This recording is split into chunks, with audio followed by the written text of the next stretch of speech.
Welcome, fellow constitutional warriors, to the Free for All Friday edition of the Dan Clements Show, a Christian political talk show. This is episode 910. I'm your host, Dan Clements, your constitutional warrior, fighting for your right just to be an American. It is October 20th in the year of our Lord 2017. Remember, we're a hyphen-free, PC-free zone. God is still in control, and He does love you. I'm broadcasting live from the Hemlock Studios here in the beautiful central Susquehanna Valley in the great Keystone State. And if you want to follow me on my chat rooms, I have the chat room open up over on my YouTube channel and also over at Blog Talk Radio. I think I have to reopen the one on my YouTube. For some reason, it stopped working. I can't type in it. So a few technical difficulties here this morning, and hopefully they don't carry on too far into the day. We have a special guest, Professor F.H. Buckley from George Mason University. He teaches at the law school there. We'll be bringing him up at about 20 after. I want to get through the beginning of the show here. And we're going to be talking about an article I brought up a while ago, a little over a week ago. Matter of fact, he penned this on the 13th, so that would have been last Friday, and we would have been talking about that Friday and Monday. But anyway, it's behind Trump's latest moves to return to constitutional government. We're going to talk to Professor Buckley about this, and he also has, hopefully he doesn't mind me saying this, he has a new book coming out here fairly soon on Amazon. And so we'll talk about both of those articles there. And the reason why I'm bringing this up today is, well, one, his assistant got in contact with me. But the reason why I went to this story was I was intrigued because you hear very little praise for Donald Trump. Now, I'm not saying he's, Donald Trump's doing everything perfectly here. I'm not saying that. I don't think Professor Buckley's saying that. And we'll get into that and allow him to expand on his article there and bring us the reasons why he was talking about that. Yesterday, all this week actually, we've been talking about identity politics. We've been talking about intersectional feminism, and we got into it even further on yesterday's show about the absolute nonsense that's going on in universities today. And I'm going to ask Professor Buckley, if anything like this is happening down at George Mason, since I'll have him in the interview here. And it just amazes me how these child adults want to tell hopefully universities and colleges have right-thinking adults that don't let these child adults get away with what they're doing. Now, I'm not saying that these young folks going into college universities don't have freedom of speech and they don't have freedoms, but they don't have life experiences behind them to go along with their ideology. And honestly, I think that's where we're at. In my discussions on a couple of videos that I've been watching to get my mind wrapped around certain subjects like intersectional feminism and also what's going on college campuses and why people think it's going on. It really does amaze me that these, and some of them are bright young students, how they can even think to be preaching or teaching or whatever you want to call it, they're what I would consider their intellectual betters. And I guess I was just raised in a different era, that I was told to respect my elders, or taught to respect my elders, sometimes painfully taught, but I was taught to respect my elders. I was taught to respect authority, but not blindly. Not blindly. Reagan would say, trust but verify. My dad would teach me the same thing. Yeah, trust people, but verify what they're saying is true, and that if you were going to use them as an example, that they're a good example to follow. And so, a lot of what I do on the program here, I try to look at things from a layman's understanding. Now, that's not to say that I haven't continued my education from high school. I absolutely have. It's not to say I don't have experiences in my life that I can draw on, which I absolutely have, that hopefully have led me down a better path than what I normally would have went if I didn't go through some of my experiences. And I do look back a little bit, in my youth and wonder how I survived my young adulthood. I really do. And so I'm here with you today. Like I said, in about 10 minutes, we're going to be bringing Professor Buckley up on Skype. Hopefully I checked everything out twice this morning, set my levels, so hopefully he'll be able to hear me, you'll be able to hear him. We'll have a good conversation about what's going on here. So I want to always try to bring, either through my reading of articles or bringing people onto the show to talk to us about their articles and some other ideologies that they might have. I always want to bring you what I feel are some of the best people in their field and who make the most reasoned argument. And that's, honestly, folks, that's the best thing I have to go on: common sense, reason, and logic, because I don't know all these subjects. But when I hear something like the ideas that are brought forth in intersectional feminism, they don't ring true to me. Matter of fact, they are odd sounding in their reasoning, and they just, like I said, they don't fit common sense. They don't fit my life experiences. And trust me, I have some. I was in the military. I was in the Army National Guard. I was in the Navy for 4 years.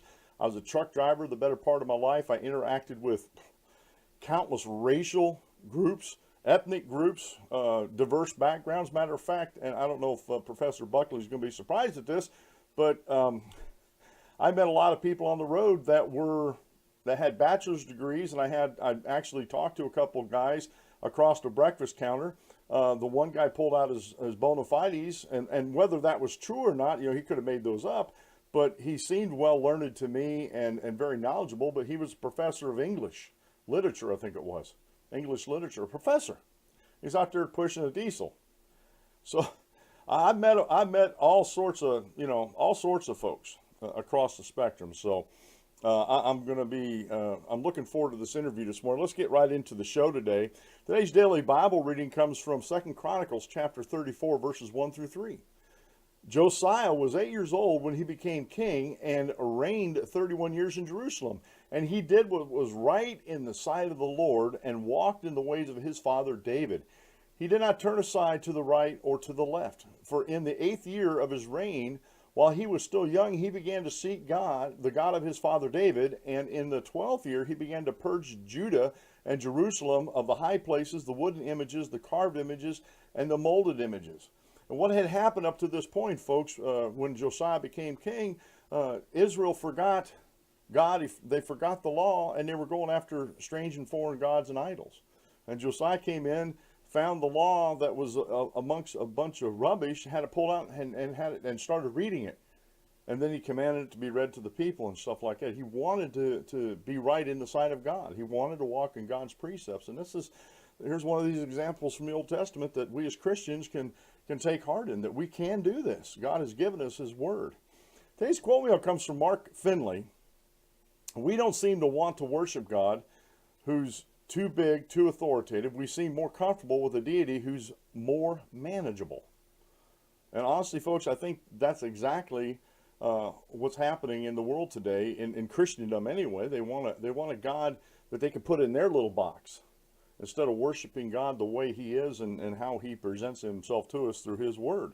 Not only how Jesus Christ presented him, but also through the inspired apostles and reading in God's word and understanding that we can't limit God. Even though it's easy for us to do because we're finite individuals, we cannot put an infinite God into a box, into our own preconceptions, as it were. Today's short Bible lesson is actually by Al Shannon from biblicalproof.wordpress.com, and he posted this today. It says, why is it apathy exists? Apathy exists throughout every aspect of our lives. He's talking in relationship to the church, to Christians. Why does it exist? But let me put this forth to you, that I believe that apathy is throughout society. One of the reasons why we're in the mess we are in today is because folks in the electorate, the American people, became apathetic early on. And I put the height of that apathy and the cultivating of that apathy back in the early 1900s, around 1913, when a lot of these constitutional amendments came up, two of them in particular, the 16th Amendment with the income tax and the 17th Amendment, when it comes to how senators are elected. Before the 17th Amendment, they were appointed by the state legislatures or the governors, depending on how the states wanted it set up. And that was a check on the federal government. Well, lo and behold, 1913 comes along to get the 17th Amendment put into place, and they've taken the ability for the states to put a check and balance on the federal government and put the senators in direct elections in their states, which always seemed kind of strange to me, especially after I started studying the Constitution, because we already have elected representatives at the district levels, at our congressional levels, our congressional districts we have in each and every state. So I always thought that was kind of weird, but that they would do that, especially, reading through the Constitution as it originally written and going over and reading some of the thoughts of George Mason and James Madison and some of the other ones, Hamilton,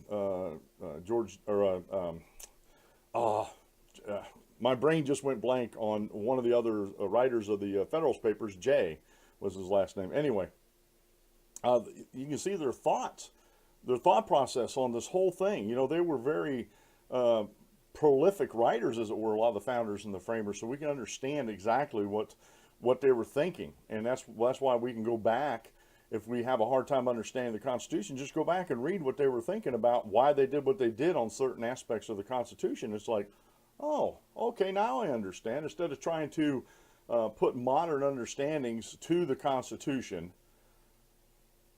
and forgetting about what the original intent was. So, and this is something, that I try to do all the time on this show. I try to bring to you common sense and logic when it comes to the Constitution. And sometimes I think I'm good at it. Sometimes I think I fail at it. And but I strive.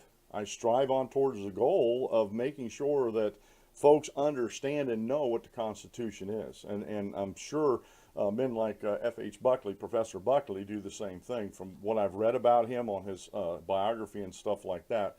So let's now, Professor Buckley is a foundation professor at George Mason University Scalia School of Law, and he has a book coming out at the end of November called The Republic of Virtue, How We Tried to Ban Corruption, Failed, and What to Do About It. I'm kind of excited to actually ask him a couple questions about that new writing there. So while I'm still talking here, I'm going to bring Professor Buckley up here on Skype and get things going here.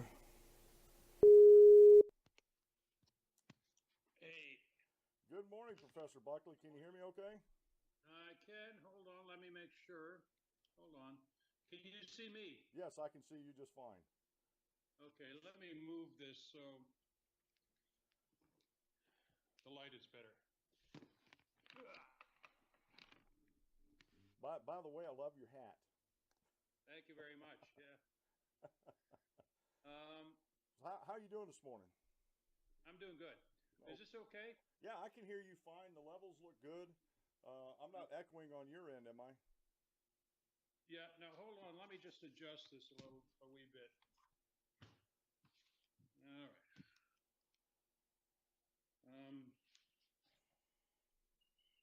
Let me see. Is that better? That's great. You're right in the center of my picture there. And, yeah. Now. Okay. Good.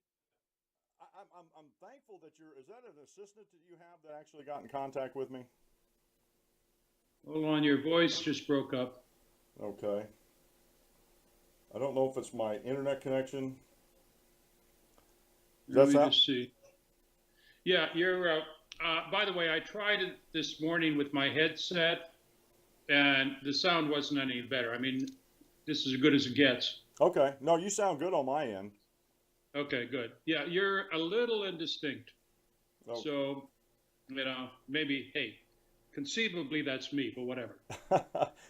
It could be the internet connection between you and me. Okay, all right. Well. So, I'm pumping out the volumes here right now, and everything looks, like I said, all my volumes look good here. So we'll muddle through this. I would only suggest, I'd only suggest that you speak kind of slowly. Okay. Yeah. I do tend to rush my words sometimes. I didn't hear the last three words. I tend to rush my words when I'm talking. Okay, all right. Okay. All right, yeah, I do the same thing. Where are you calling from? I actually live outside of Sunbury, Pennsylvania. Okay, all right. And, Where the and hell's that? what's that? Where the It hell is that? it's north of Harrisburg, PA, on the Susquehanna River. Oh, I've driven by there. It's beautiful. Yes, it is. Now, are you down at the university? Well, right now I'm No, at my house in Alexandria, Virginia, but I okay. teach at George Mason. Right. Okay. Okay. So I know. I used to drive trucks, so I know that area pretty well. Uh, Yeah, down through there. yeah. What I go up and see my mother in Toronto, and they're a couple of ways back, and one of them is right down the river there, and fabulously beautiful. I mean, it's worth the trip. Well, if you ever get on Route 11 and 15 down past Yeah, Susquehanna, you go right past Sunbury, Shamokin Dam, Sealands Grove. yeah. I went right by them. I mean, it gets pretty butt ugly after once you get down to Harrisburg, but but thereafter it's great. I wasn't going to say that. I've seen a lot of the country, and if I had my choice, I'd rather go through the area between here and Alexandria the back way. As a truck driver, I tried to stay off the highways going around Yeah, DC. I always tried to go around the back way. So, but I yeah. actually been by George Mason University. It's a beautiful campus down there. That's Yeah, I'm actually in Arlington, Virginia. The law school is about a mile from the Potomac. okay. It's the other side of Fort Myer. Okay. Well, what what intrigued me, and like I said, I think you're. I was trying to pull up the name here, Anna. Yeah, right. She got a hold of me, and I was totally surprised, that she found that I was talking about your article, and the reason why I was talking about your article is because the title intrigued me. Behind Trump's latest moves, a return to constitutional government. I'm like, and not that I don't read the Post a lot, but that's where the article actually Yeah, originated when I saw that. And so I just, she gave me the opportunity to talk to you. So I just wanted to ask you some questions about that, because usually in the media you don't hear, and I know this, as I read through the article, it's not a total endorsement of President Trump, but you know, I look at all presidents. If they do something right, I'll praise them. If they do something wrong, then I'll make a comment about it and tell you why I think what they did was wrong. And like I said, your article intrigued me. Can you tell me a little bit why, what you came up with this, besides what you talked about in here, why you would frame it such a way that to return to constitutional government? yeah. Well, happy to do so. First of all, I am a Trump supporter. I mean, I've written Okay. speeches for the candidate. I like the guy. I voted for the fellow. I've advised on matters involving the campaign. But one thing that really bothered me was unfair accusations that Trump was going to rule as a kind of unconstitutional monarch. The reason why that bothered me so much is I teach constitutional law, and if anybody was behaving like a king, it was Obama, right? You Yes. see, what happened with Obama was he had an 8-year term, but only a 2-year window where he could pass legislation with a friendly Congress. And for the last 6 years of his term, he had Republicans holding the cards in Congress, and he couldn't do anything. So we had 6 years of blockage. And for the first couple of years, nothing happened. And then for the last 4 years, he thought, well, I don't need Congress. I've got a pen, I've got a phone, I can do it by myself. And so what we had as a consequence were things like the waivers for Obamacare, the Iran treaty, things that should have been run through Congress, but which he purported to do by himself. And, the courts were starting to rein this in, but, before it really went too far, Donald Trump was elected. And instead of ruling like a king, all that Trump has done has been to unwind, reverse some of those unconstitutional waivers and treaties and the like. So this is a return to constitutional government. Now, and I've done some research on this, but correct me if I'm wrong. There are two ways to dismantle an executive order, isn't there? One is through Congress, and the other one is another president can actually take dismiss an executive order. Is that true? Yeah, absolutely. I mean, politics matters, right? I It mean, should. the American people wanted some form of health protection, only not in the form of Obamacare, and they elected a guy who said he was going to repeal and replace it, right? And what he did is he tried to do it through Congress for 7 months. Mm-hmm. We saw what that got him. And he's not in the process of trying to write his own Obamacare, his own Trump care. All he did is he said things where Trump stepped over the line, now they're toast. That's why I was elected. What specifically he did, or what Obama did, which was unconstitutional, was he spent $1 trillion. He gave $1 trillion to the insurance companies with the idea this would trickle down to ordinary consumers. Well, an economist will tell you, if you believe that, I've got a bridge in Brooklyn I'd like to sell you. It doesn't work like that. Yes. So it was an absolute gift. Obama's gift was an absolute gift to an interest group that supported him financially during the election. So apart from being unconstitutional, it was corruption of the worst kind of crony capitalism. It just stunk all the way around. So I'm delighted that politically this happened. I'm delighted that constitutionally it happened. If we're supposed to get something to replace Obamacare, well, then we're supposed to do it by way of Congress. And if that can't happen, well, that's kind of what the framers intended. I'm a free market guy, and I've been told I've been radical on this, but I just think that especially health insurance and health care should be as close to the free market as we can get it, and allow it to be. Well, that's right. And in fact, it isn't rocket science. One of the problems here is the guys who amongst conservatives have come up with their own plans to fix the problem.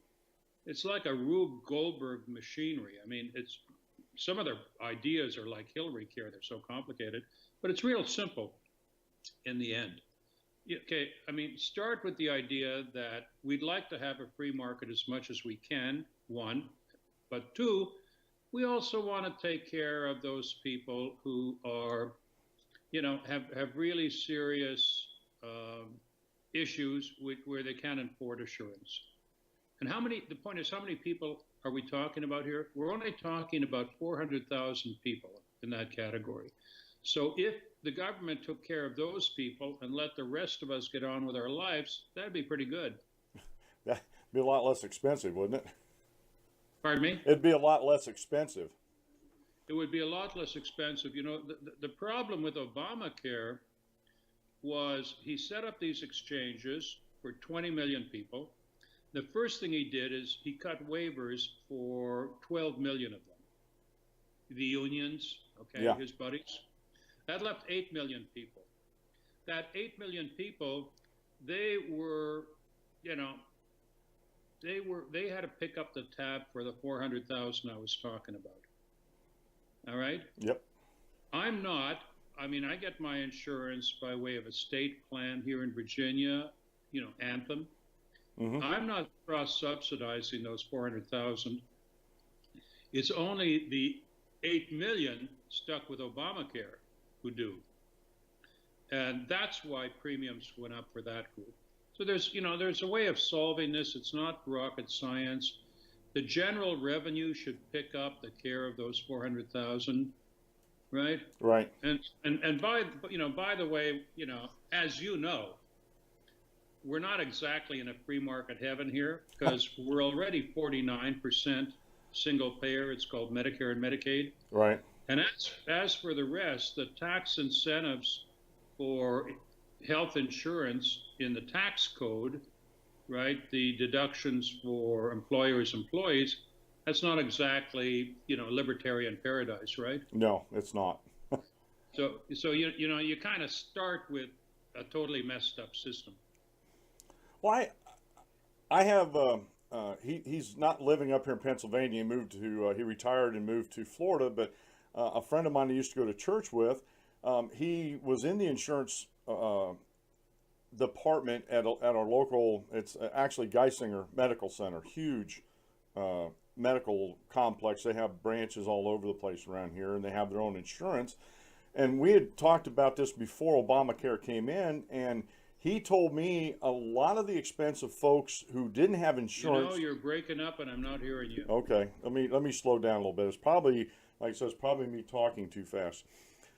My friend who was working in the insurance department at a local hospital, huge hospital, Geisinger Medical up here, he told me that before Obamacare and all this came about, if you came in without insurance, the hospital picked it up because they actually charge a little bit more for everything else that folks that had insurance, and I was okay with that, to pay for folks who couldn't absolutely afford insurance.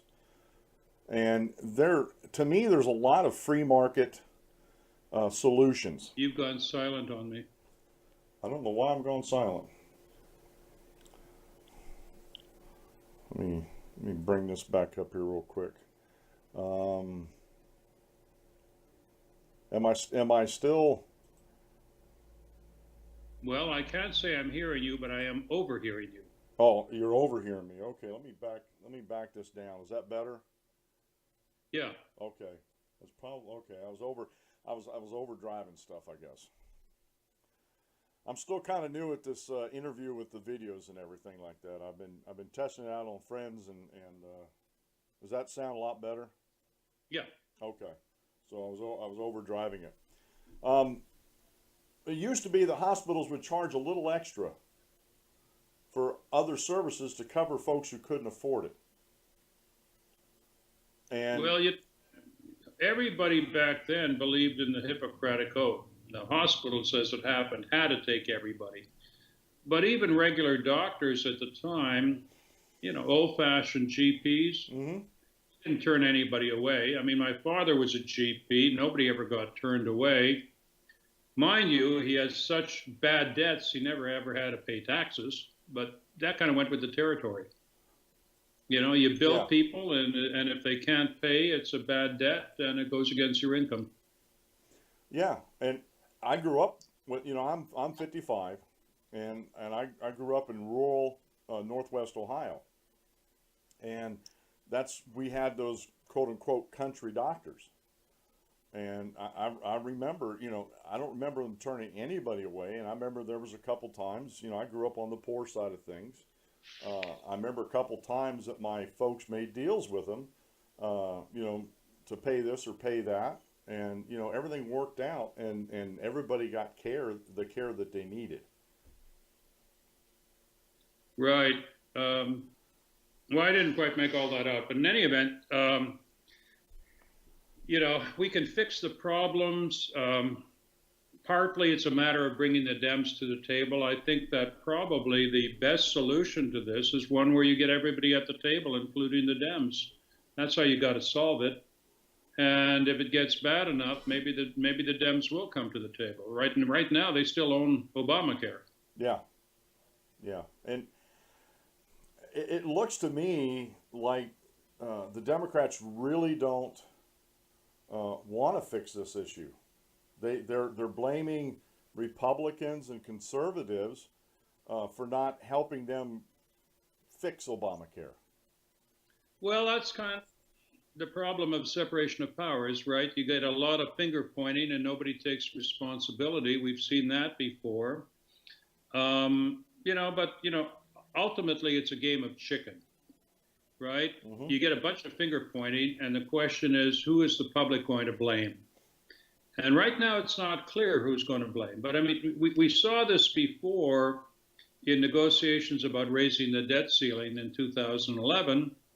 And in the end, it was the Democrats who paid the price in terms of giving up control of Congress completely.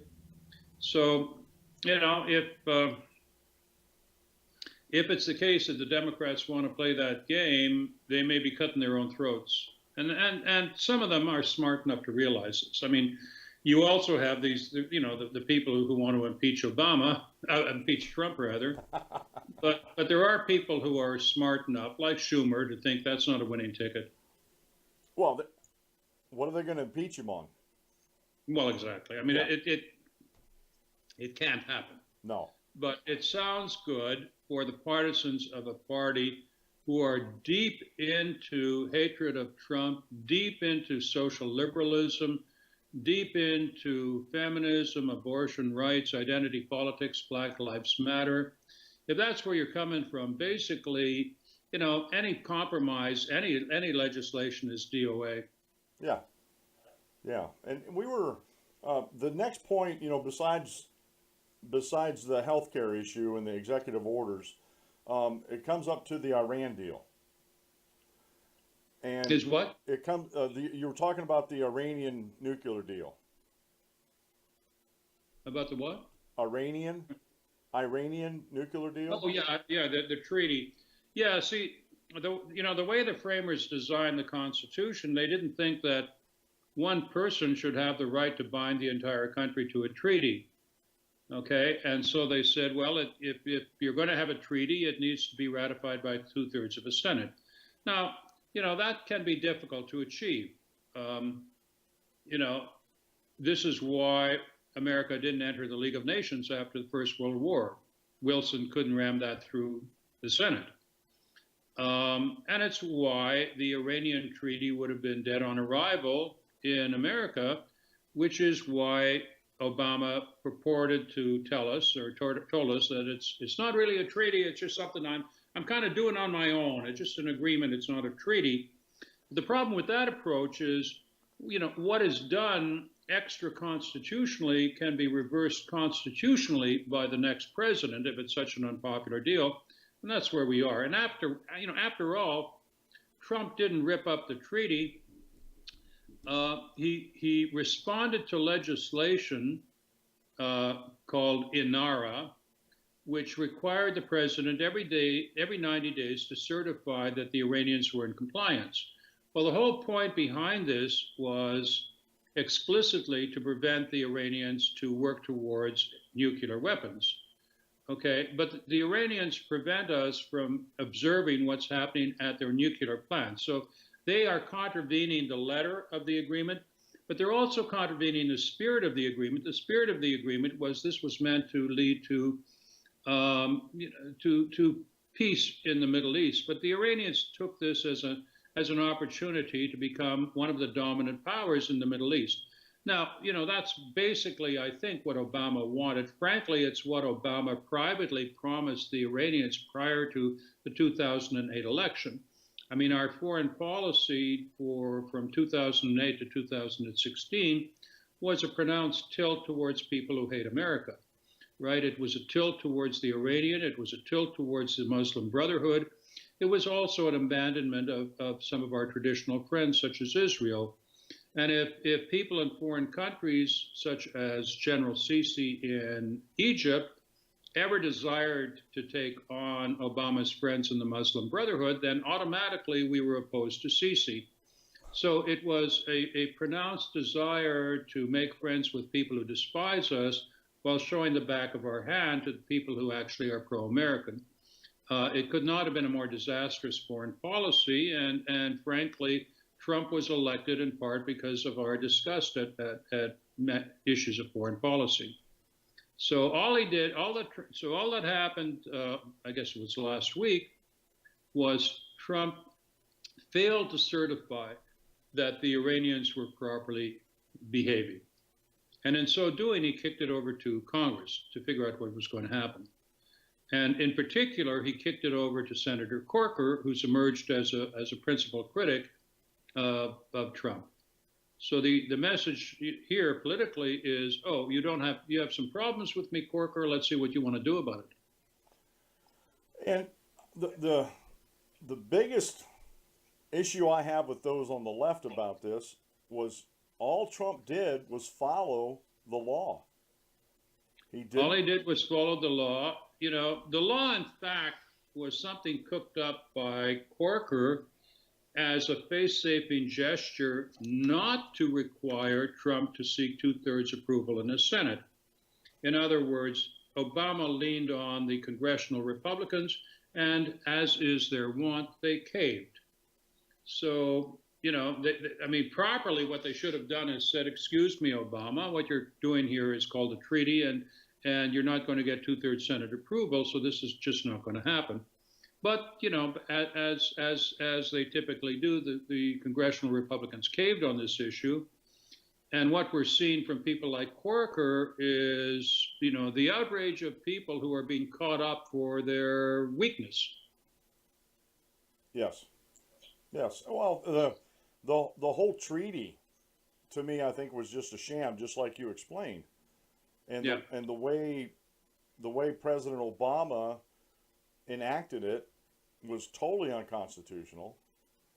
And, well, yeah, it was unconstitutional and bad for America. See, what the Iranians are doing, we pretty much all know, is in their nuclear facilities, they're moving towards the possibility of creating a nuclear warhead. At the same time, on the pretext that they want to do space exploration, they're building missiles, long-range missiles that could attack their hated enemy, Israel, and intercontinental missiles that could attack people on the east coast of the United States. And we know this is happening, and we also know that the Iranian mullahs are people who despise the United States quite as much as the North Koreans do.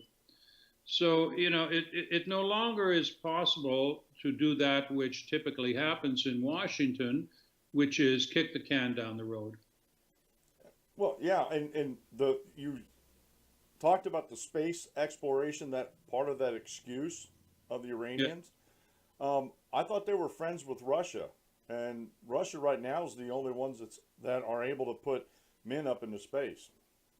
That's right.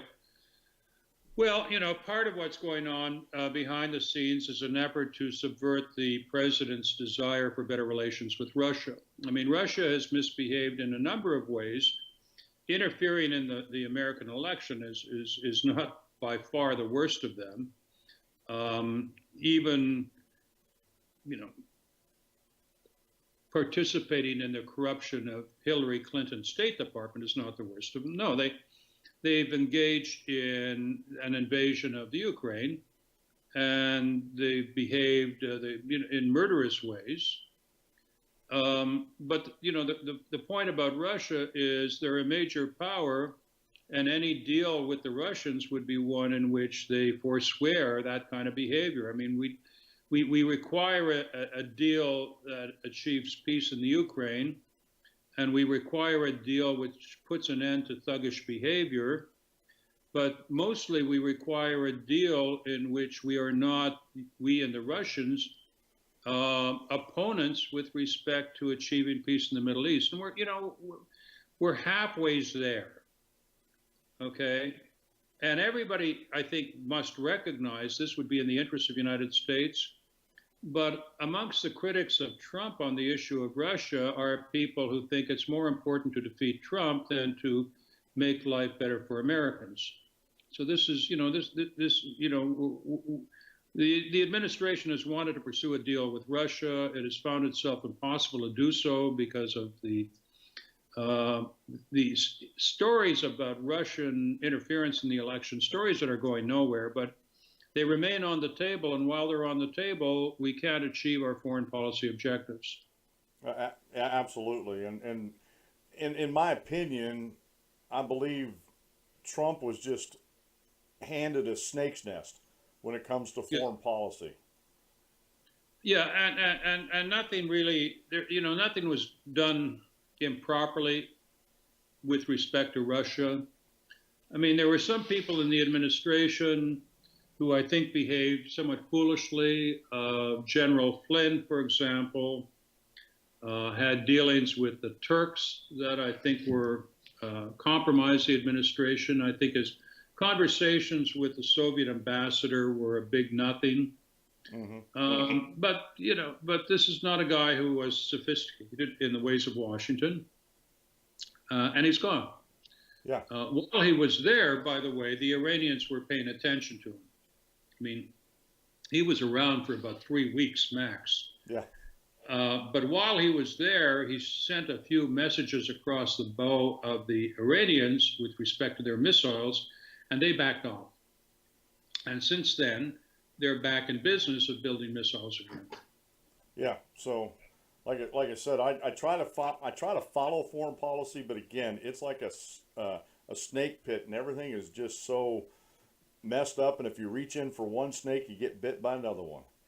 And I think, and this is my hope with President Trump, and it looks like he's going to be able to do this, is maybe unravel some of the foreign policy debacles that we've had in the past. That I just believe President Obama kicked a lot of these things down the road.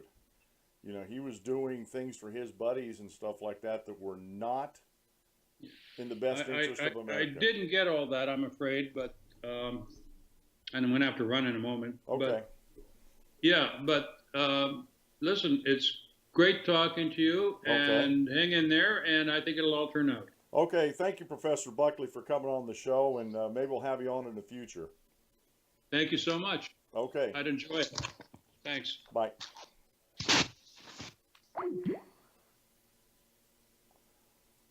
All right, folks, that was Professor Buckley. We did have some issues there with the audio. I do apologize for that. Look, folks, I'm striving to create a good show here, and I'm still going through some growing pains of my own here.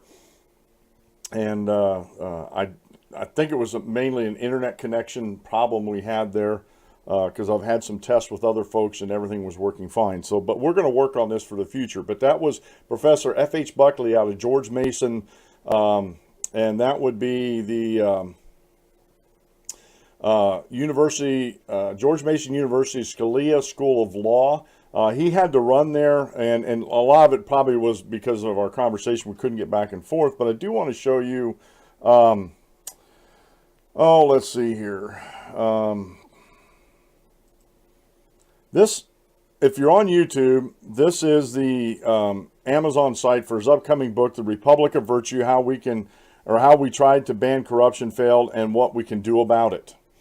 And basically, it's coming out on November 28th. I'm actually looking forward to that. I went back and read some of Professor Buckley's older articles, and they're fantastic. I encourage you to go read them.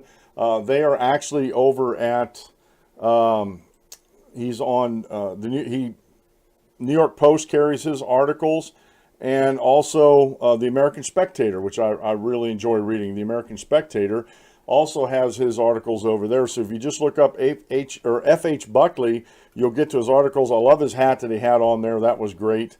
And there's also a Wikipedia posting where he has a lot more history behind him. So again, I want to thank him for that. I'll be shooting him an email after the show to thank him for coming on. And we're going to strive to continue to improve things here with the audio and everything for Skype. I was having some issues a while ago, got my mom on the phone, and it seemed like everything was being taken care of except for every now and then my mom said my audio would drop, and I thought we had that, we actually had that fixed, and I guess we didn't actually have that fixed. So we are going to strive to do that in the future. Now, since we're done with the interview with Professor Buckley, and I really like his explanations of things, and actually I was very intrigued to hear his explanations of, and some of the backstory because of that article, and it confirmed a lot of things that I was thinking all along with that. So I wasn't too far wrong, as it were, and I tried, like I said, I tried to do my studies. I try to study up on things to make sure that what I'm actually talking about is sensible, logic, common sense, the whole nine things. And that it's informed.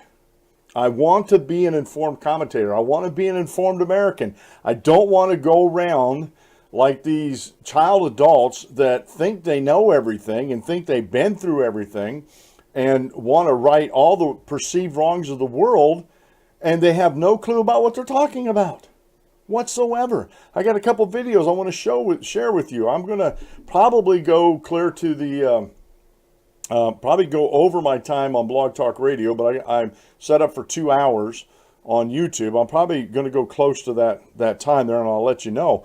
But I have a couple videos here I want to get into, and the first one is Are Universities Killing Free Speech? And this is, let me get, I got to bring this article back up, and I thought I had it up and I didn't. Well, this is actually, I had to bring up a show notes page. This is a Facebook video, and it's made by filmmaker Rob Montz, and he goes back to his alma mater, Brown University, to find out, are universities killing free speech? Now, I'm going to play this in its entirety. Right now, I'm not monetized, and hopefully I don't get hit for this, for sharing this, and I don't think Mr. Montz would mind me sharing this, but this goes to show you what universities and colleges are dealing with, and very few colleges and universities out there are standing up to these adult children. They're not doing a good job of standing up to them. So let me get this set up here and let you listen to this.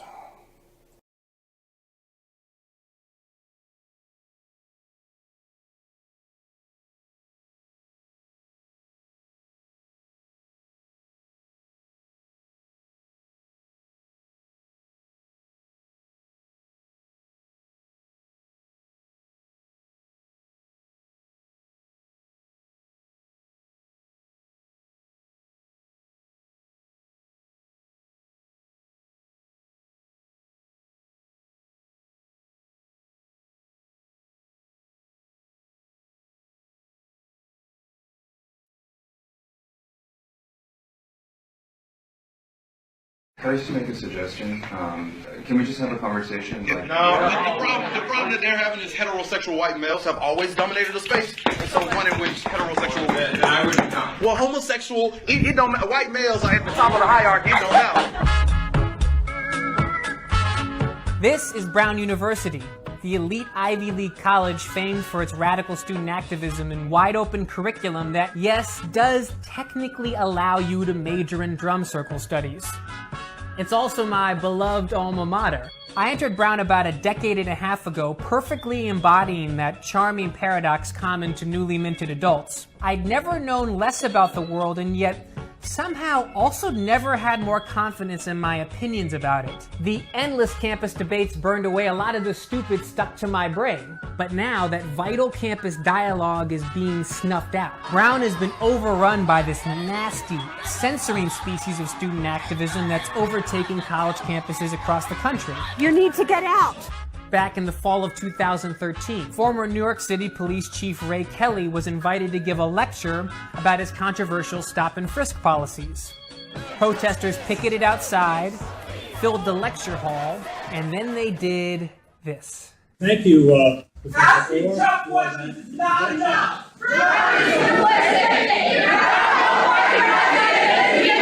They shouted down administrators. It has to be a basic principle of this university that we allow for free speech.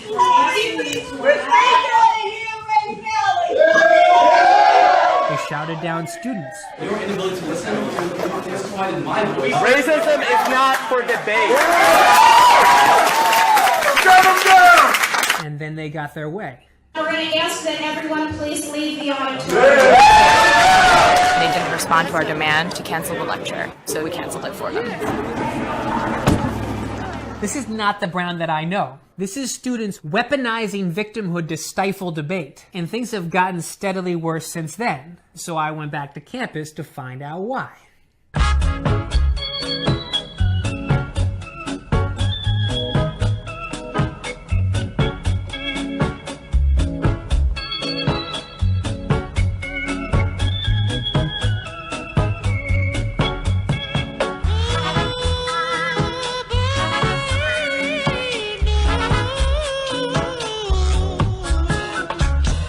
University ought first and foremost be a place in which reason determines outcomes, not the ability to throw tantrums or fits. The people who perpetrated this act of tyranny are remembered in heroic terms at this university and is held up as an example of student activism as a positive thing. That's an error. It's a profound error. We all collectively, need to, just own. Sometimes things don't go the way we plan. And certainly in the wake of that, there was a lot of learning that happened. I got called a white supremacist when I tried to go inside.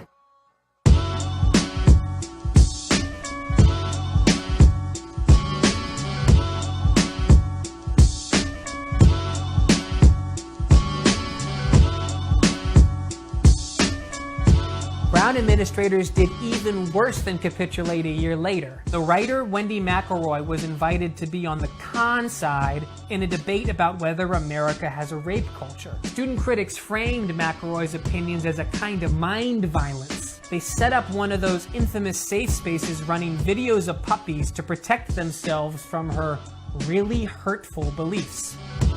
The political majority on this campus believe that speech that disagrees with the conclusions of the left is in and of itself an act of violence. It becomes, in this moral calculus, as warped as it may seem to outsiders, rational to shut down something like the Ray Kelly lecture. University President Christina Paxton preemptively denounced McElroy in a school-wide email and set up a competing lecture. There has been a lot of pain, and we wanted to create the kind of respectful, thoughtful climate that invites those conversations without harming individuals. Whatever thin caricature student critics had constructed of McElroy was promptly shattered by the actual content of her speech. When I was 16, I was raped, and brutally so. I had a hemorrhage in my right eye that left me blind. I know the pain and the importance of violence against women because I see half of the world because of it. North America is not a rape culture, and it is an insult to women who live in one that women here, with so much freedom and so much opportunity, are trying to share the same status with them.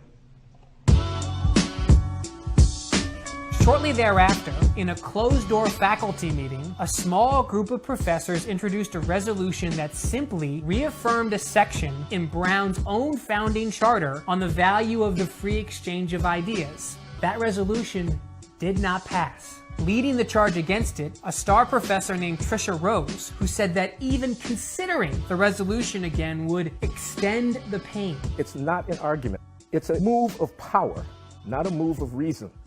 The main thing they want is a conformity. Just fall into line. Where some things cannot be said, some ideas cannot be spoken. Here's an illuminating nugget about Tricia Rose. She has a lecture in which she literally has students pledge their loyalty to her politics. I am not personally responsible for racism. Or in fact, any other vast form of structural oppression. Even though I very likely benefit personally from some aspect of them.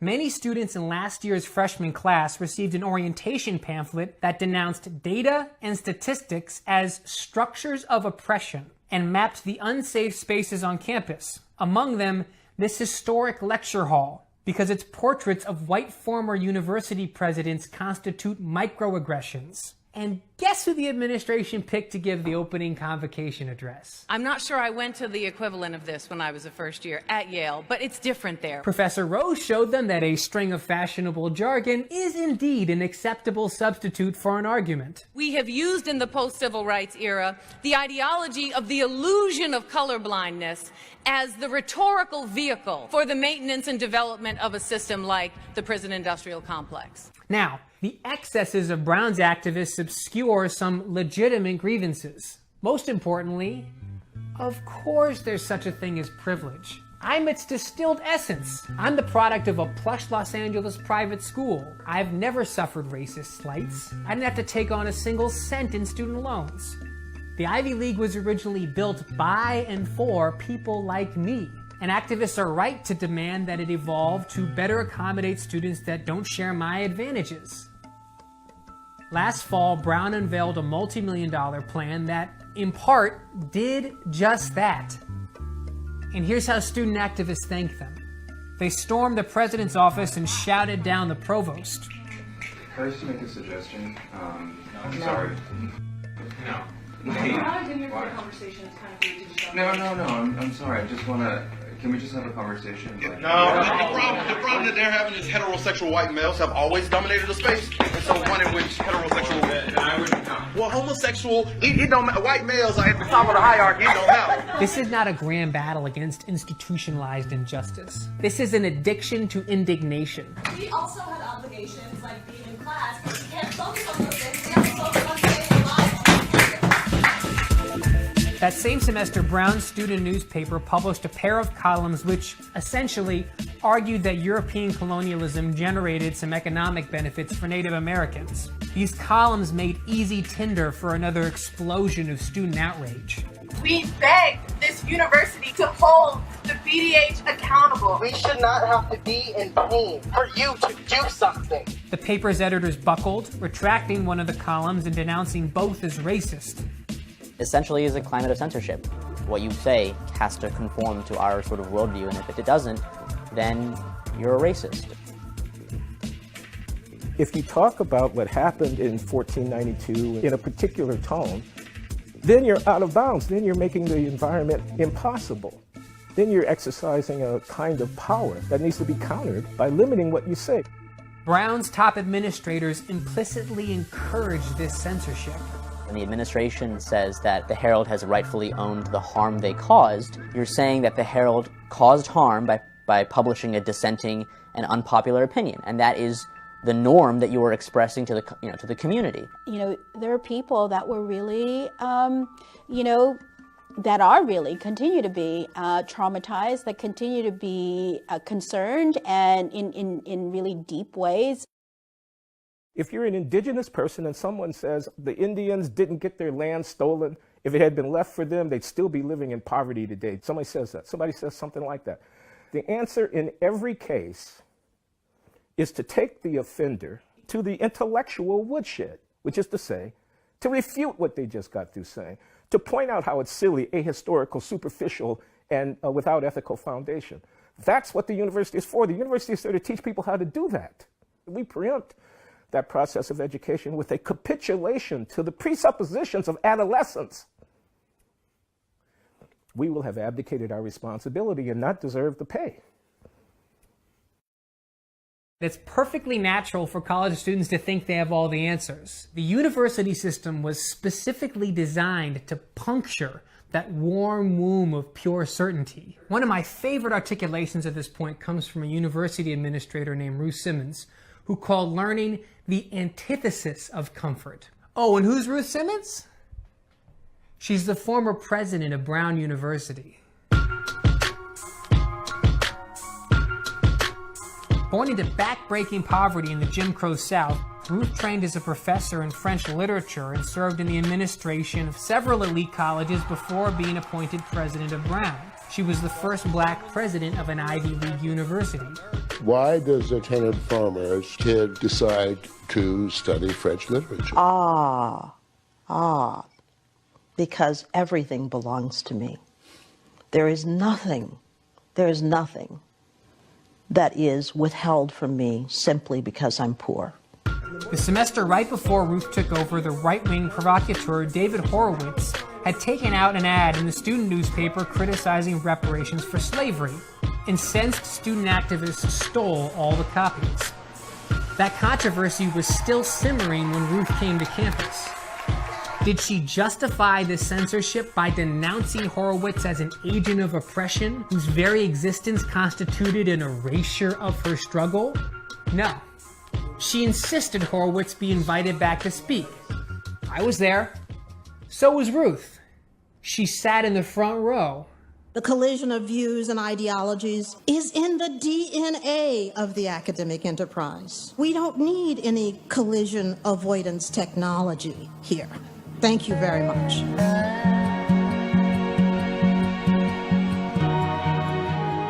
Universities foster an environment where the exchange of ideas can lead to deepening of our human understanding. these institutions are a fragile and precious achievement. The book hired you! This idea that we're going to shut you up because we don't like what you say, that's the enemy of this achievement. That's what's at stake.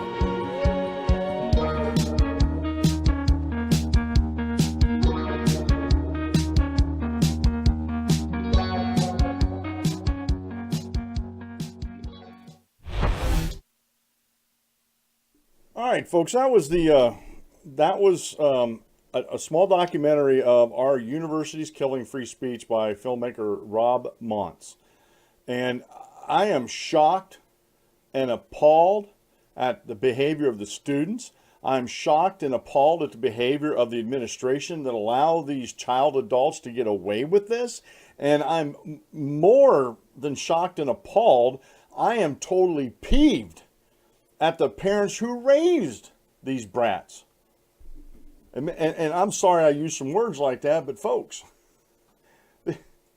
this is just infuriating to me. These kids coming in thinking that they have all the answers and they don't. Not even, again, yesterday we talked about this a little bit, that one clip where the kid's like, you're taking away my right to sit here and listen to this free speech, and someone blurted out, well, we can't debate racism. What? What would they say if somehow we had a time machine and we brought Frederick Douglass to an American campus today? Would he be allowed to talk about race? Would he be allowed to talk about slavery? I bet you would find some student groups out there that would not allow him to talk when it came to racial issues like that. And in America, it was to a certain extent a racial issue because I bet you, these students on these college campuses don't realize or may not have never been taught that the first slave owner in America was a black man. And secondly, there were black slave owners in the South that actually owned slaves. So tell me how it's totally a race issue. It's not. Slavery is a freedom, justice, and liberty issue.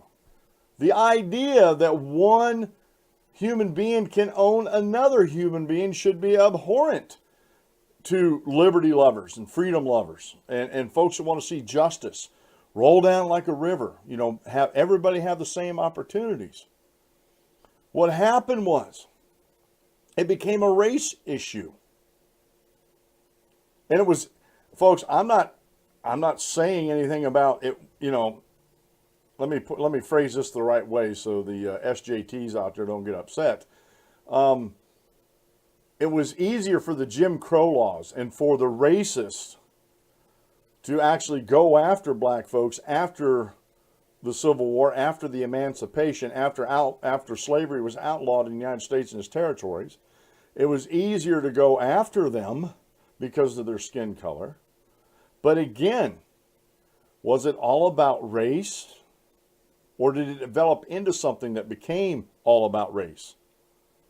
That's the question you need to answer. And these child adults on these campuses, again, I have to shake my head. Are you kidding me? Seriously, folks, they're barely out of diapers, and they're on college campuses telling professors and administrators that they're wrong about these certain subjects and cannot articulate why they're wrong. And won't even allow debate to go on to see if they're wrong. Robert Spencer was down at the University of Florida. Again, I don't know if it's again, but yesterday I was watching Tim Pool. He was reporting on that. And there was a huge demonstration out there, fine. And it looked like it didn't turn violent or anything. And honestly, I could care less about Richard Spencer, honestly. Because I don't agree with his ideology. But I don't agree with shutting his speech down. And there was folks there that you could hear him talking in the background. He shouldn't be allowed to speak. Well, if we don't allow morons like Richard Spencer to speak, and let me take that back. I don't know if he's a moron or not. I think his ideology is moronic, But if we don't allow Americans like Richard Spencer to speak and be able to debate the points that he puts out in his speech, we're less of a nation. We're less of a culture. We're less of a society. Because if we shut down all the speech that we find offensive, and if you heard in the video there, liberals who disagree with your points or your ideology, that's an aggression against them. That's hate against them. Are you kidding me? I will never give power to words in order to hurt me. Never. And if you're hurt by simple words, that's on you. That's not on me. If what I say about any subject is offensive to you, and you want to say it's a microaggression or a macroaggression, or it's hateful or hurtful to you, and it's damaging you, that's on you, not me. Because my words don't hurt you. Now, they may emotionally hurt you because you have a wrong ideology. Do you ever think of that? Do you ever think the reason why they hurt you is because your parents were, whatever the adjective you want to use, lazy, inconsiderate, absent, whatever? And look, folks, it's not the fault of the kids that their parents raised them this way. I'm talking about these kids in these videos, these child adults. It's not the fault of the kids that they were raised this way. You got to put that back on the parents, right where it rightfully is. And honestly, if my son were in college or university and I'm paying for it, and he's acting out like this, you better believe I'm going to sit down and have a talk with him. Now, it may not bear fruit in this talk. He may just blow me off completely, and that's fine. But we're going to have a talk about it, because it's one thing to hold, and I would never crush the ideologies of my son that he holds. Now, will I debate them? You ask my wife. Yes, I will debate the merits of his arguments and his positions politically, economically, whatever. I will debate those merits with him, and that's okay. Still love my son. I'm not going to throw him out with the bathwater. However, if my son was ever disrespectful to other adults, even in a university or college setting, to the extent these child adults are, you better believe there'll be some consequences. One would be, if I'm footing the bill for that, if he keeps it up and doesn't go and apologize to these folks, I'm pulling the funding and let him get through college himself. But you don't see parents even doing that. It's not the idea that they have these ideas and they want to make sure that their side's heard. It's the disrespect that they have for opposing views of other students. It's the idea of the disrespect they show for people, especially adults, that have opposing views from what they have. And it's totally disrespectful and just should never happen that they're disrespectful to like a provost or president of the university or whatever, because their little old feelings got hurt because they don't agree with what's being talked about. How do you correct an issue? If you see something as a problem, how do you correct that? Well, first off, you got to get the information out that there is a problem. And I don't care what side of an issue you're on, the good, the bad, the indifferent side, the good, bad, and the ugly, a side of an issue, it has to be put out in civil, public discourse. It has to be allowed to be aired. I don't care how repugnant the idea is to you, it must be allowed to be aired in the marketplace of ideas through civil, public discourse. When that is not allowed, that's when things become intellectually dishonest. These students in that video at Brown University, every one of them that was talking the way they did, being disrespectful and talking about how these things are hurtful to me, are intellectually dishonest. And I'll say it to their faces if they want. I'll say it to their faces. And the idea. And the one picture in there, you may not know him if you've never seen him. Milo Yiannopoulos was there, was on stage, and part of a lecture series there at Brown University. And one of the students is up there and pushing on his face. And to his credit, he just sat there and took it. Now, again, that student, if I was Milo, and I would hope that I could be as, charitable as Milo was, let the student do what he did, but I'd find out who the student was. I would get his name, and then I would go right after that. I'd go right over to security after that and say, I want to file charges against this student. And if campus security wouldn't do anything, I would go to the local police and say, this student aggressed against me. He assaulted me. I want charges filed. If we would start doing that, just that little thing there, and I don't know what Milo did with that. I hope he would do the right thing. I think that's the right thing, that he would bring charges against him, because you know what happens? If enough students who act this disrespectful to anybody, especially when they lay hands on somebody else, that is an aggression. For those of you out there that are on the fence of what a microaggression or macroaggression is, you lay hands on somebody else, that's definitely an aggression, and that is not allowed. That is against the law. It breaks every tenet of freedom and liberty that there is, because you just aggressed against somebody else. And if enough of these students, that's a felony, folks. That's not a misdemeanor. Now, it could be a misdemeanor battery in some states, but most states, that's a felony. That's assault and battery. And that carries serious consequences, even if they don't serve time, but if they just get convicted. A lot of times that'll ruin the student's careers. Now, people say, well, should we ruin a student's career over this one, this one indiscretion? Yeah. I think you should. Because where were the parents? Why didn't they teach him or her that wasn't okay to aggress against somebody in that manner? Where were the parents when they were supposed to be teaching the children, you don't lay hands on somebody else like that? You don't aggress against somebody else like that, because you're infringing on their freedoms and their liberties. And quite frankly, Milo Yiannopoulos had every right to push that student. I'm not saying, get up and put a beat down on that student, which they sorely deserved. But Milo Yiannopoulos had every right to push that student back away from him. And anybody else that gets hands laid on them in that manner, disrespectfully, borderline assault, or like I said, in some states that would be assault, they have every right to push that student back.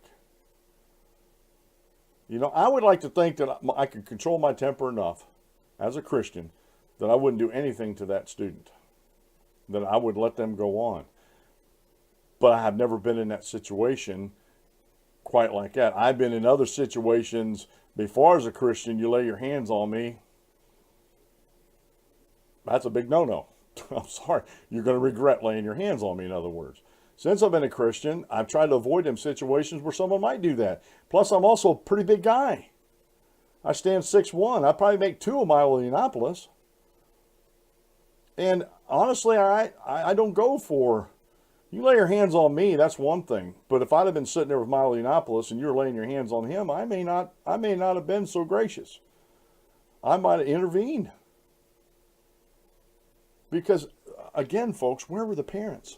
I put a lot of this blame, the actions of these child adults, on the parents. That just reflects their parenting style and what they actually taught their kids. Now, some of these parents might disagree with me, but the proof is in the pudding. Monkey see, monkey do. Or monkey see what you don't do. Again, I just wanted to share that with you because I thought it was very important. This is what's happening on our college campuses today. And I got to tell you that a lot of these professors that are in college campuses today are a product of the 60s. And the chickens have definitely come home to roost. I wonder how these college professors who used to be protesters back in the 60s feel now. And again, I go back to that one college professor. If something is totally erroneous, you should take them to the intellectual woodshed. It should be debated. Guys like Robert Spencer, who support white supremacy, They need to be debated. They need to see that their arguments are fallacious. They need to see that what they're doing, their ideology, is harmful to a society and a culture. It's no less damaging than these modern-day feminists, both male and female feminists, and this whole SJT movement. Most of you might know that as the social justice warrior movement. They're not warriors, they're tyrants. That's why I call them SJTs. And again, let me make a note here. When I was in this one comment section of a video that I've been watching about, intersectional feminism and feminism in general, I kept switching it from SJW to SJT, and nobody picked up on it in the comments. Again, their lack of detail, their lack of, this falls outside of my echo chamber, my narrative that I'm in, so I'm not going to pay attention to it. And not that I was insulting them on purpose, I wasn't. I was just being more descriptive, a more accurate description of what they support. They don't support social justice. They support tyranny through the means of social justice. And again, it's amazing to me how many of these parents are allowing their kids get away with this on campus. It really is. All right, we beat that dead horse quite a bit. Okay. I got to share you this article here from Walter E. Williams. The facts about, let me do something here. I can bring this up over here on my production computer, and we can actually read on this together. Let me get this up over here.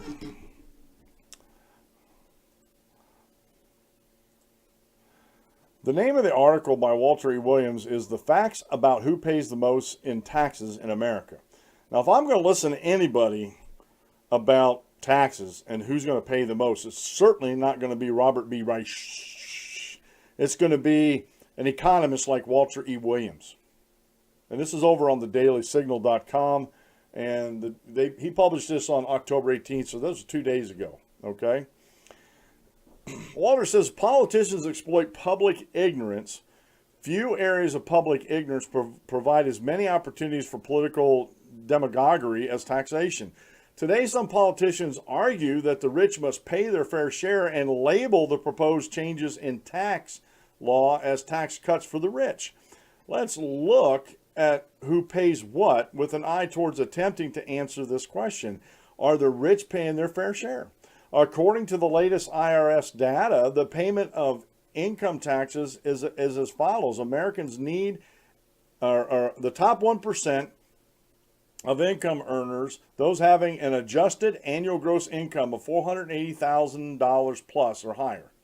Well, folks, to hear tell anti-freedom folks out there in the Democrat Party like Robert B. Reich and his followers over at Indivisible Guide, which he actually started, him and his other cronies started this. It's not a grassroots organization. They would have you to believe that the 1% of income earners in America are the uber wealthy.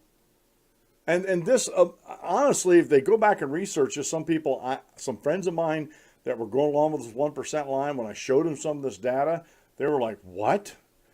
$480,930 or higher pay 39% of the federal income taxes. That means about 892,000 Americans are stuck with paying 39% of all federal taxes.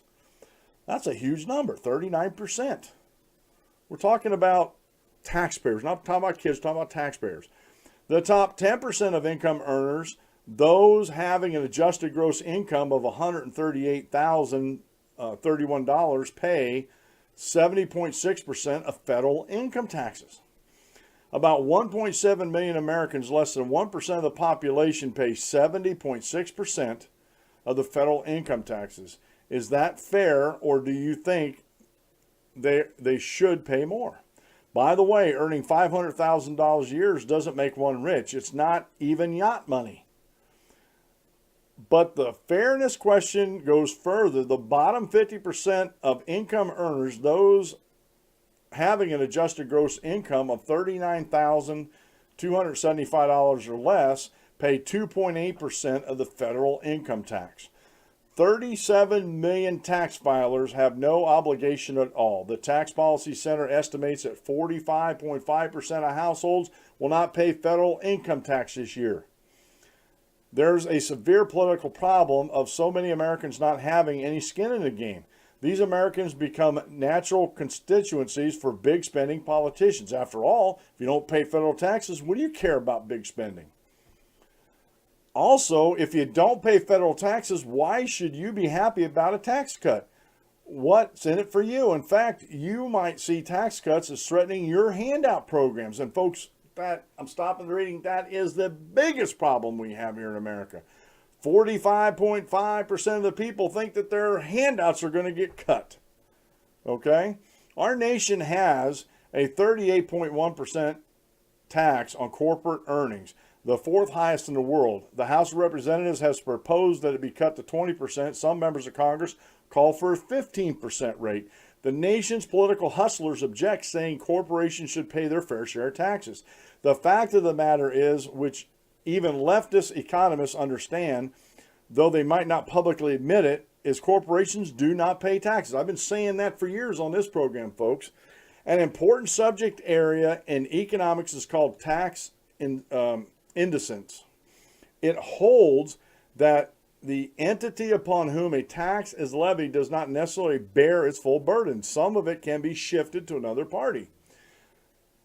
If a tax is levied on a corporation, it will have one of four responses or some combination thereof. It will raise the price of its product, lower dividends, cut salaries, or lay off workers. In each case, a flesh and blood person bears the tax burden.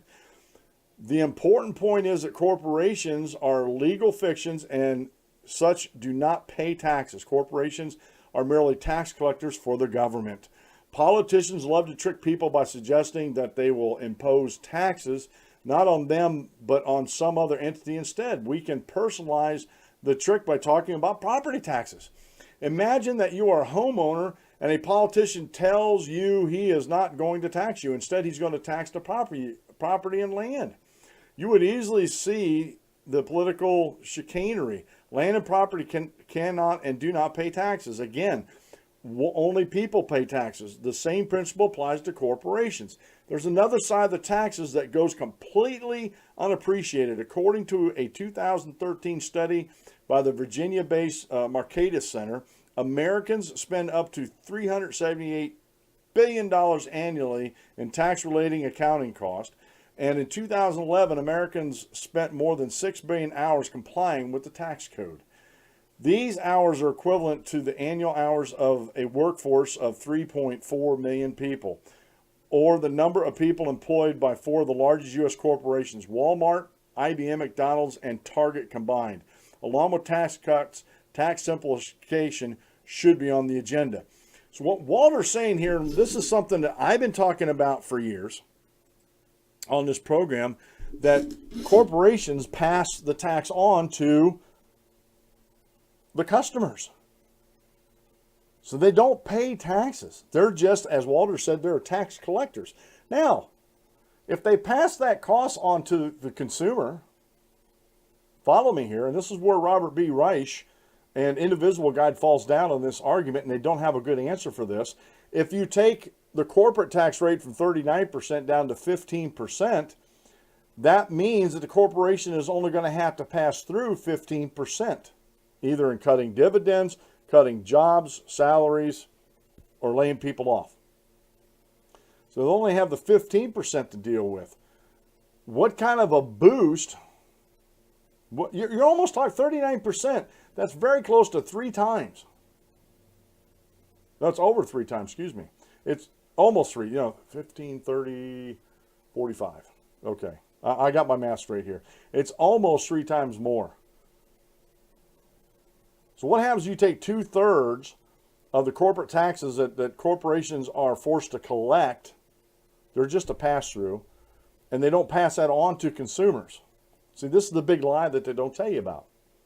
If they're only passing 15% instead of 39%, you're saving almost 2/3. Do you think that will be a boost in the economy where folks can actually, their dollar goes further? Because I'm telling you what, through competition out there, if a corporation doesn't want to pass that savings on to the consumers, there's going to be some corporations out there that are saying, you know what, we'll do it. We'll pass the savings on. If they pass the savings on, then they might get a bigger market share of whatever they're selling. And if they do that, then in direct competition with another one, it'll either they'll keep up with their practices and go out of business, or they'll match what the other corporation is so they don't lose too much of the market share. It's economics 101. But the anti-freedom folks out there like Robert B. Reich, an Indivisible guy, they don't want you to know that. They don't want you to know that at all. They want you to see that all these greedy corporations are going to keep all this money. I've had shows on this about this. They want to keep this money. They want to give it to themselves as far as salaries. They don't want to hire other folks. And that's just not the case. Competition makes corporations and companies and everything, me included, forces us to do things to make our product better so people actually buy into it. So I just wanted to share that with you because, again, it is amazing to me. It is amazing to me how many folks do not want to cover this. Now,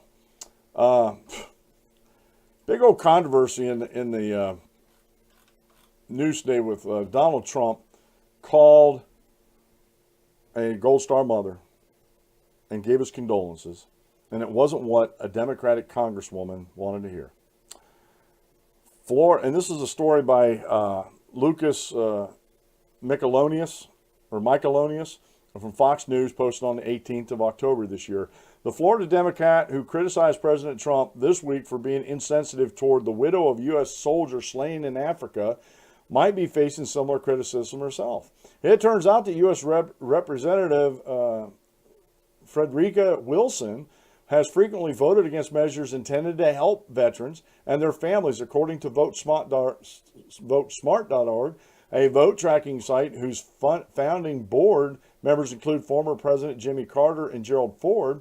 The measures that Wilson opposed included a bill that would have ensured that families of 4 soldiers slain in Afghanistan in 2013 received death and burial benefits. In fact, Wilson's voting record on veterans issues may call into question the sincerity of her recent defense of U.S. service members and their families.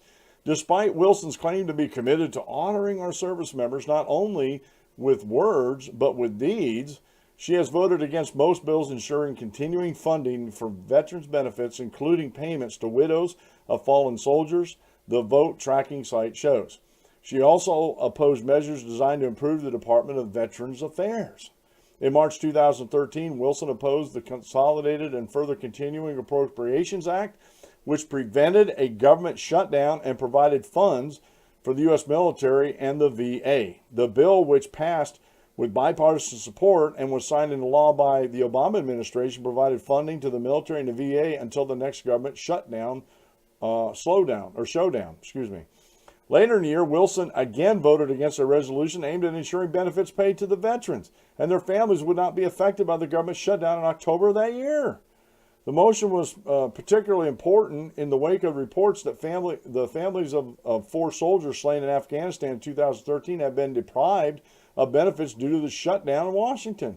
The families of slain soldiers were denied burial benefits up to $100,000 to each family, among other benefits, New York Times reported. Wilson voted against a resolution ensuring that the benefits reached the families.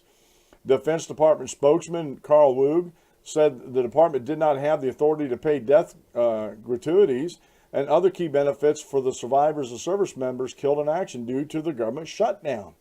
The Congresswoman also opposed numerous bills aimed at improving VA services provided to veterans or the veterans and their families. Wilson's office has not responded to the Fox News request for comment. Folks, political theater at its best. If you've ever seen a picture of Representative, and I'll get one up here for you real quick because she is one of the funniest looking women I've ever seen to actually grace Capitol Hill. And you'll be, let me just go over here now, folks. She must have, I don't know how many cowboy hats she has or how many hats in general she has, but this woman has a lot of hats. And she, in my opinion, she doesn't really wear the cowboy hat that well. And it's amazing to me. Like I said, she looks more, honestly, and I know I'm getting in trouble for this, but she looks more like a clown than anything else. I'm just showing you some pictures here. That yellow one. Like, again, she looks more like a clown than she does anything else. And her voting record shows that she is totally against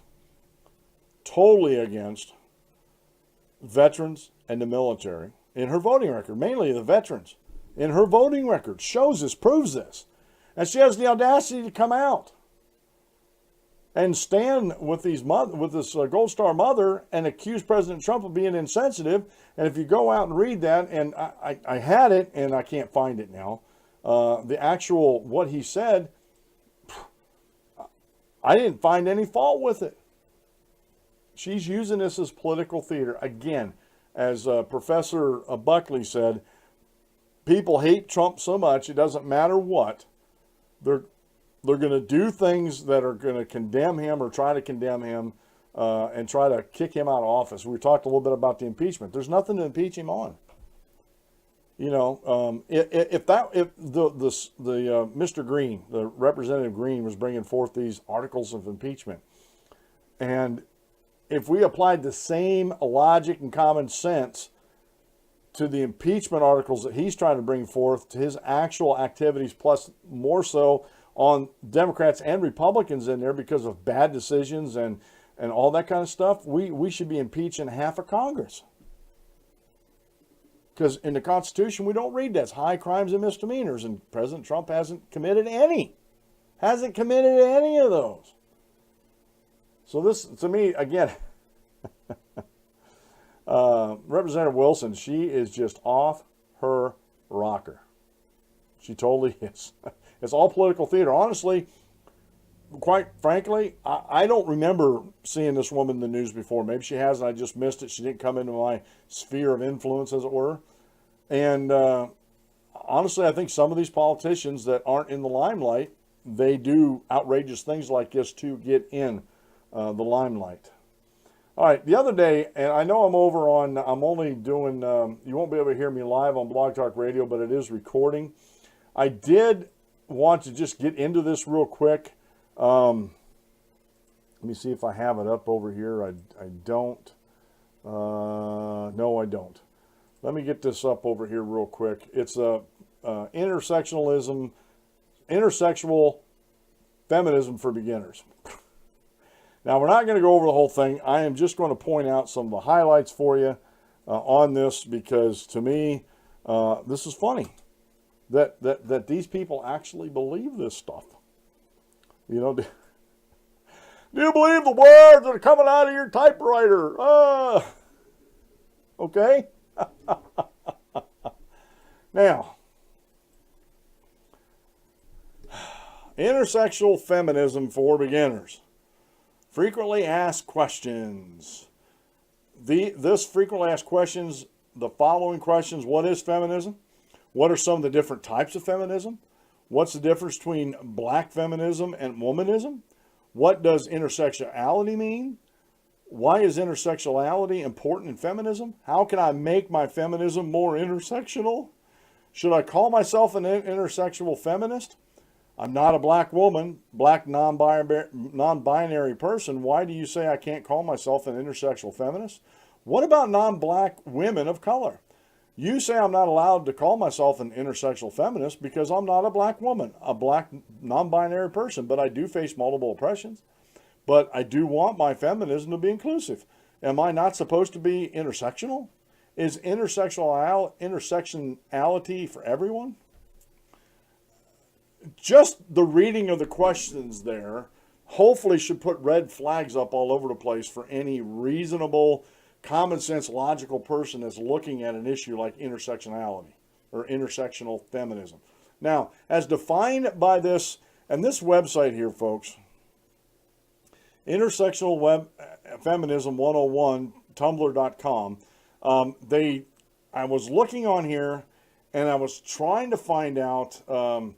They're basically a breakdown of third wave feminism concepts for the genuinely curious and the terribly ignorant. I must be one of the terribly ignorant ones. However, I have yet to find out who actually wrote this, and so I'm still looking on this. This is one of these things that they put these out, and yet they don't take credit for it. There's no name or person attached to this. Incredible. Anyway, what is feminism?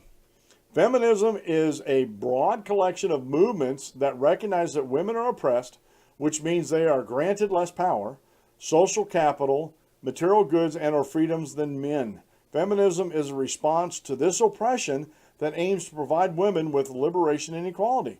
There are many, many different feminisms which have different theories about the causes and solutions of the aforementioned disparity. Now, as we go through this, listen to these. I'm not going to read them all because that'll take me too long, and I want to wrap up the show sometime before 2 o'clock.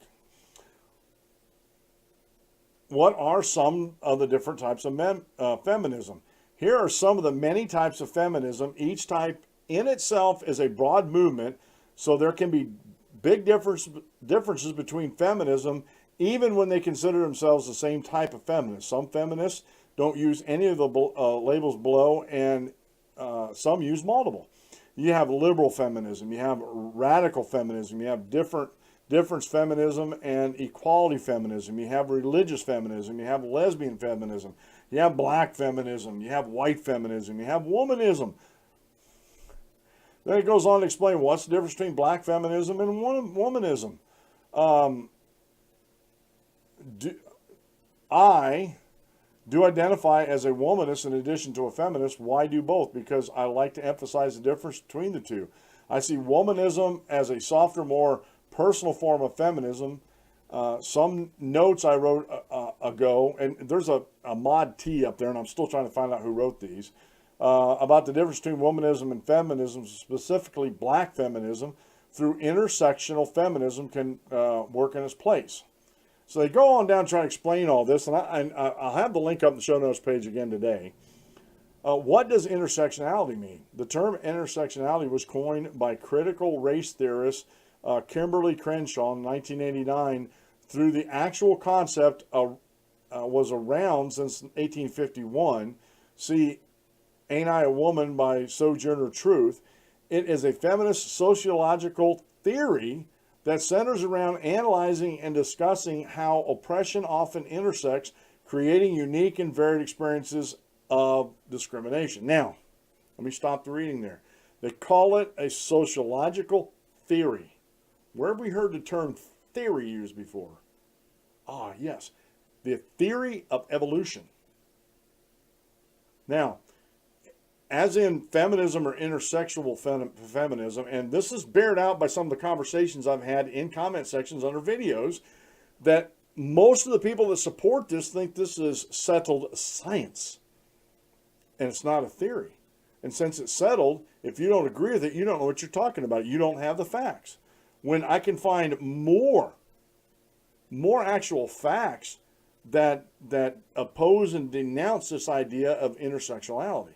Now, goes on to say, originally intersectionality referred to the discrimination faced by black women that is not only sexism and racism, but an experience that is more than the sum of its parts, now referred to as misogynoir.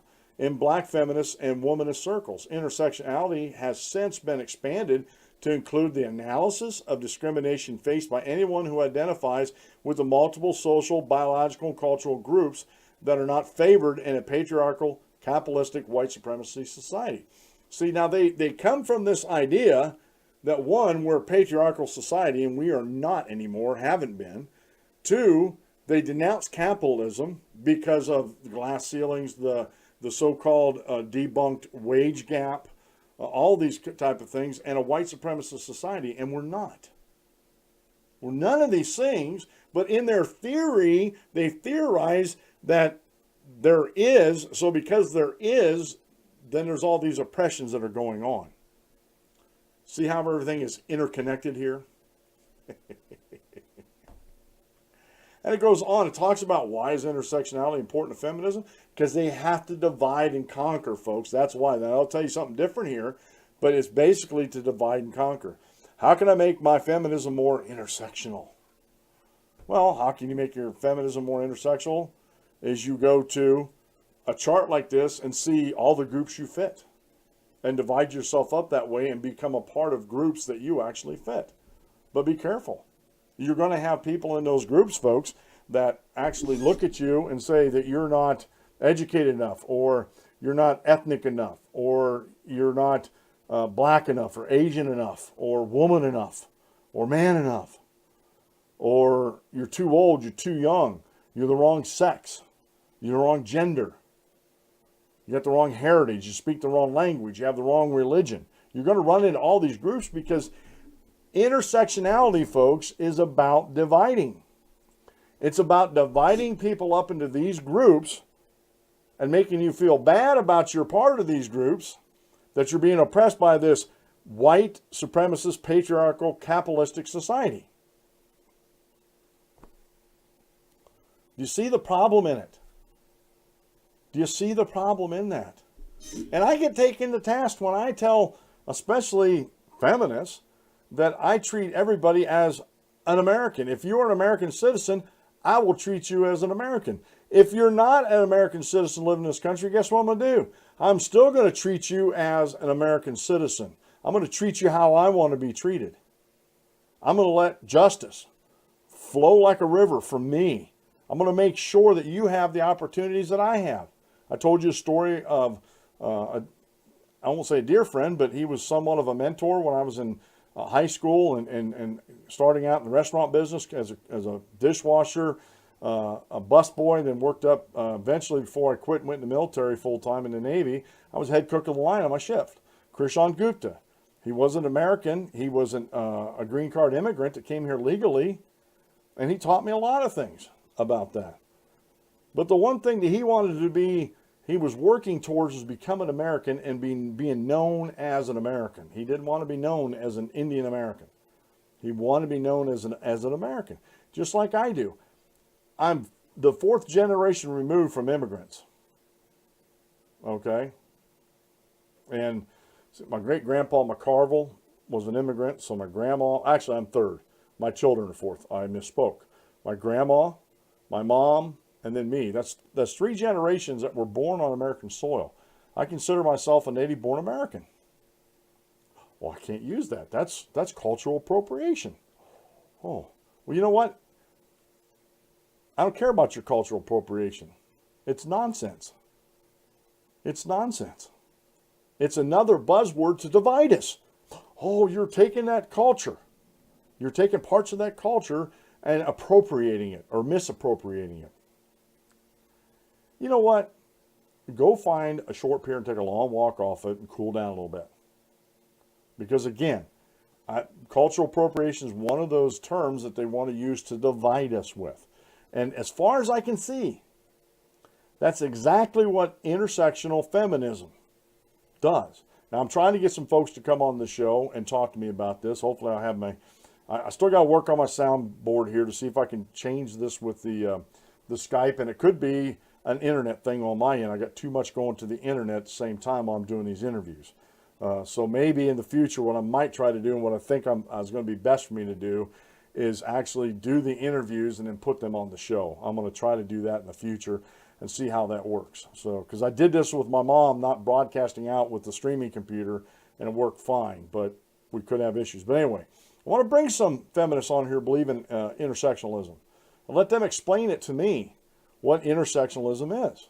I'm curious. But on the same token, if something doesn't sound right with what they're doing or what they're talking about, I'm going to question them on that also. And I doubt I'm going to get, I don't know. I say I doubt I'm going to get the feminists on here to talk to me about it because of my views.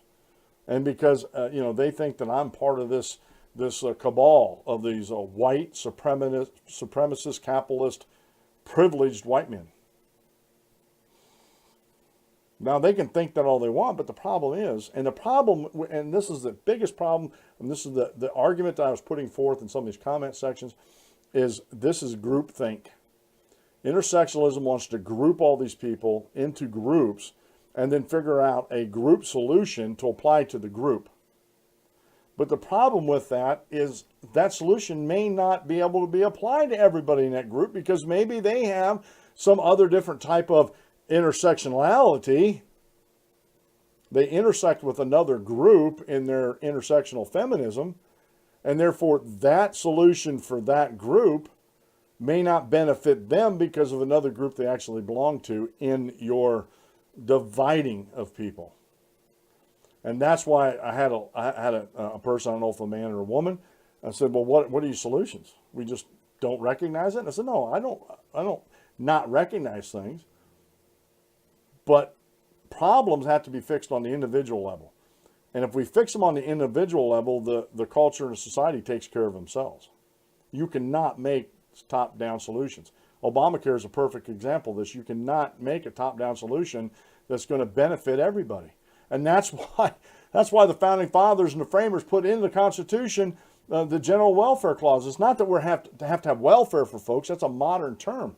That means that laws that are passed on the federal level that are within the enumerated powers, Article 1, Section 8, have to be for the general welfare of all. They have to benefit everybody. If they don't, it's not a good law.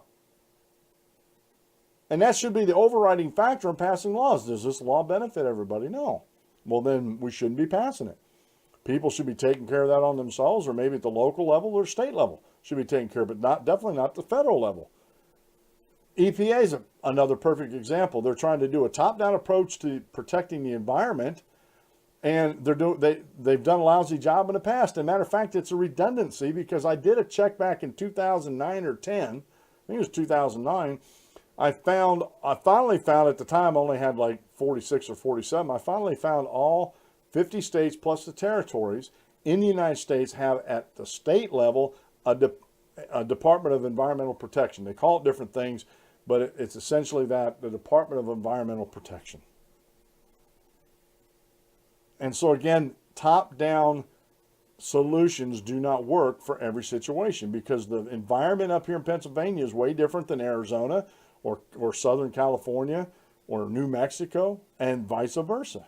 Well, the environment up in Alaska is way different from the environment here. There are some similarities, but there are also some uniqueness that's only unique to Alaska, or unique to Hawaii, or unique to Texas, or unique to Florida.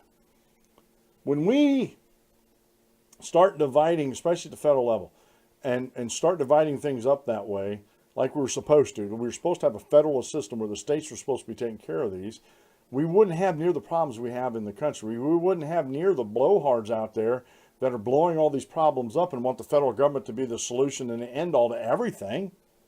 We wouldn't have this if we followed the Constitution and the ideas of federalism. We would not have this. So please go do your own research on intersectional feminism and let me know if I'm wrong. Let me know if I'm wrong. I'm going to close off the show here. It's about 10 minutes to the hour. We've done almost 2 hours worth of program here.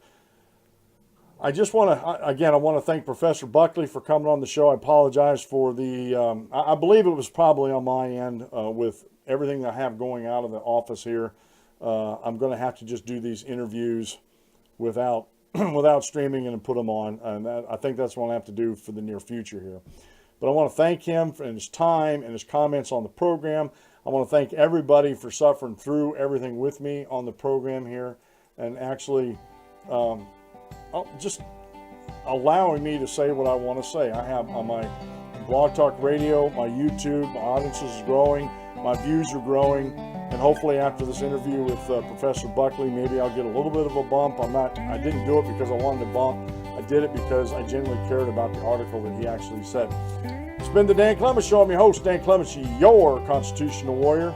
And remember, if you aim at nothing, you hit it every time. Have a great rest of the day, folks, and God bless. And remember on Sunday, please attend the Church of God's Choice, not your choice. And Lord willing, we'll see you Monday at noon.